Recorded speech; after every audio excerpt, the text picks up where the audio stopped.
एठारे उपस्थित थिबा समस्त सहकर्मी को हार्दिक अभिनंदन जनाए मुझे मोर वक्तव्य आरंभ करुँच दिदी आगु मुझे राम फोन कला आज्ञा आप जमी साहू विदायकालीन सभा को आसिक मुझे 11 बजे मैडम कही रिप्रेजेंटेशन थे आम आसाम को बसई मुझे पढ़ाई आसि मोर गोटे कहना कथा समस्त आम एमती गोटे कम करा गोटे परिवार अच्छे आम आम कमटा एत सुंदर करा दरकार जमी आम परिवार जमी भले समस्त जमी आम जब बाहर गोटे क्या प्रति बाहर लोक हो कि अफिशियली जब गोटे आसला गोटे खराब सेन्स आसला भावी ना आम समस्त भितर इनवल्व अच्छे तेणुक मोर कहया कथा मनीष जीवनटा है कर्ममय ये कर्ममय जीवन में आम समस्ते एमती कम करने दरकार आमको कहीं पछरे जन ये करें समालोचना करें आम कहार गोटे समालोचना पात्र हवा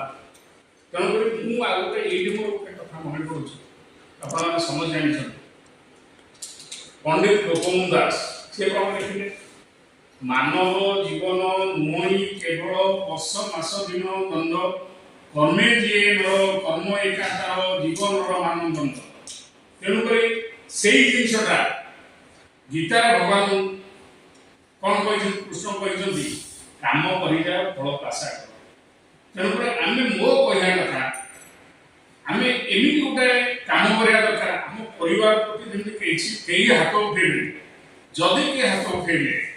से निश्चित भाव आगे आस जहाँ भाई आप मु जुलाई 9 तारीख 2013 मसीह मुझे साहू सागे मोर भेट आ साहू कर्ममय जीवनटा एत सुखुरु माने एमती से जीवनटा मुझे कथा कहले हेनी ये गोटे आउ गोटे जिन भागवत कौन अच्छी लेखा जानी तो प्राणीर भल मुंद बाणी मरण काले ताहा जाए मु चाकरी अच्छी गोटे पोस्ट अच्छी मत आपण मैंने मो चाकरी पीरियड आप किसी कहे ना कहीं भल खराब मुझे पावर पलैबी जदि गोटे लोक भल कहले से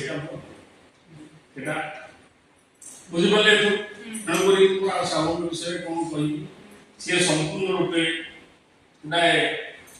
भल कर्ममयी लोक तेणुक मुझ माँ समलेई एवं प्रभु जगन्नाथ पाखे प्रार्थना करुच्ची साहू बाबूर एवं परिवार भविष्य मंगलमय हो प्रार्थना कर